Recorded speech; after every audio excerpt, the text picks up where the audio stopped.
Hello,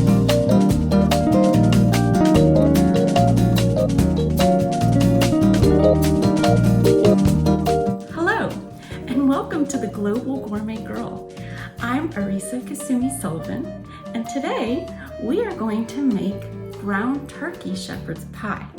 Now, as you can tell from my name, I am Irish by marriage, and so this shepherd's pie I'm gonna make is not quite Irish, it's quasi-Irish, the way I am. The first thing you're gonna need is a 9x13 Pyrex casserole dish. You can also have ceramic as well. And we're gonna get a whole bunch of potatoes, and I'm gonna spare you watching me peel a lot of potatoes, but I'm gonna make a lot because I'm gonna make some for my family as well as for some of my friends. The first thing we need to do is slice a bunch of potatoes about 1/2 inch thick.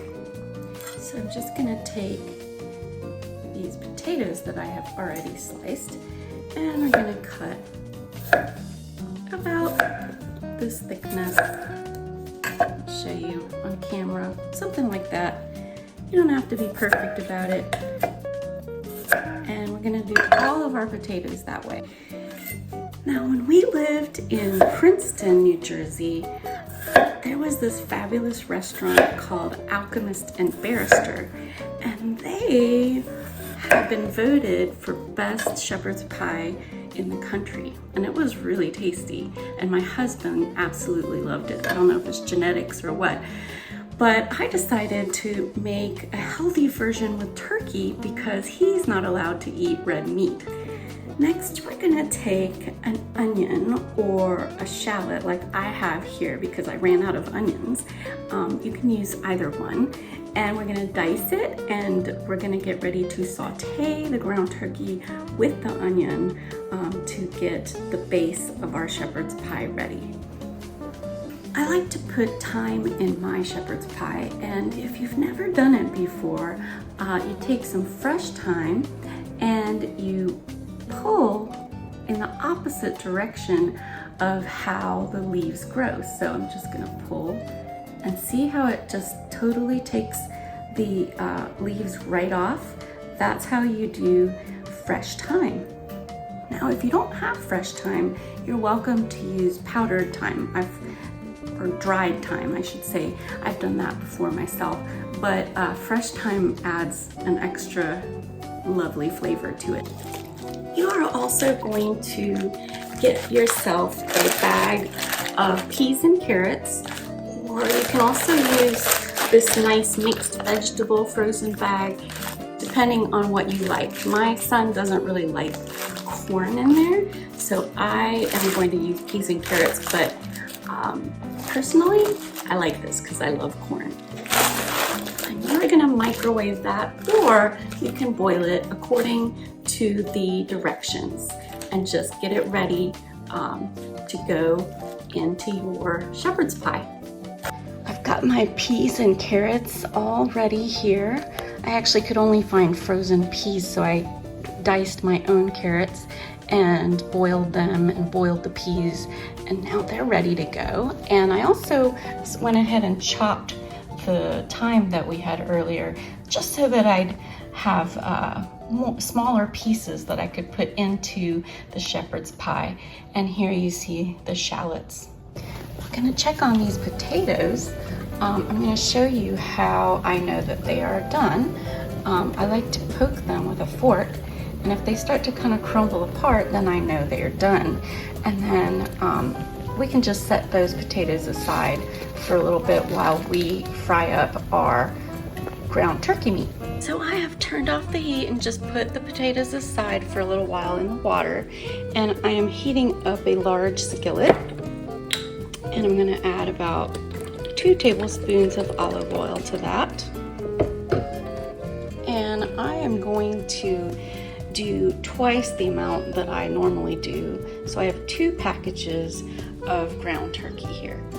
First thing I'm gonna do once the heat is on medium-high and nice and hot, let's go ahead and add those shallots. Once you have the shallots or onions looking translucent, you can add the turkey meat. Like I said, I'm making twice the amount, so I have 2 packages of ground turkey, and I'm going to just brown that up. Don't forget to add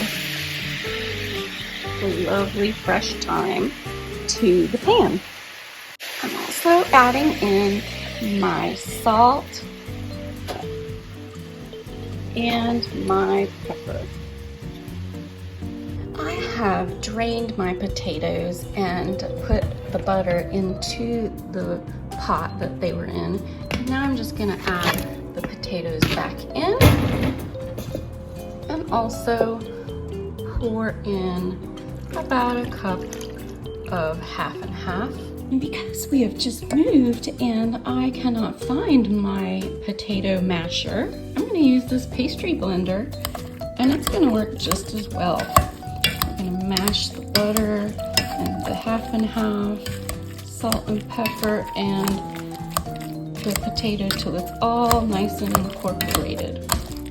If the potatoes seem a little dry to you, you can just add a little more half and half to moisten.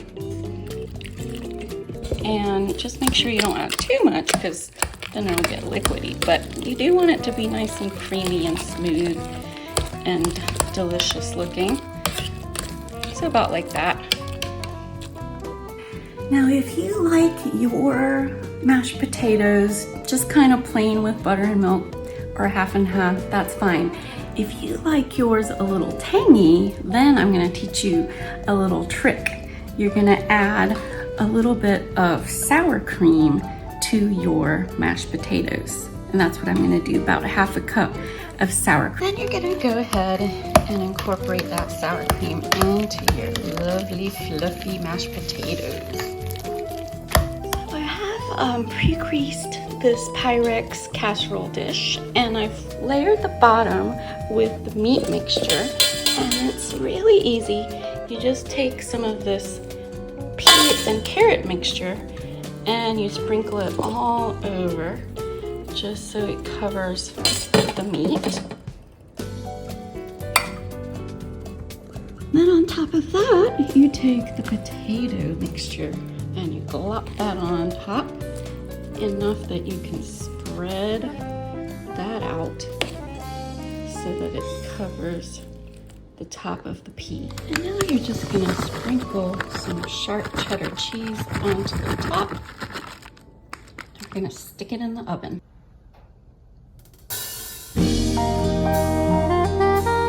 I have a gorgeous piece of shepherd's pie here. It is toasty brown on top, and you can see some of the layers on the bottom with the meat and the peas. Now I'm gonna just give myself a bite.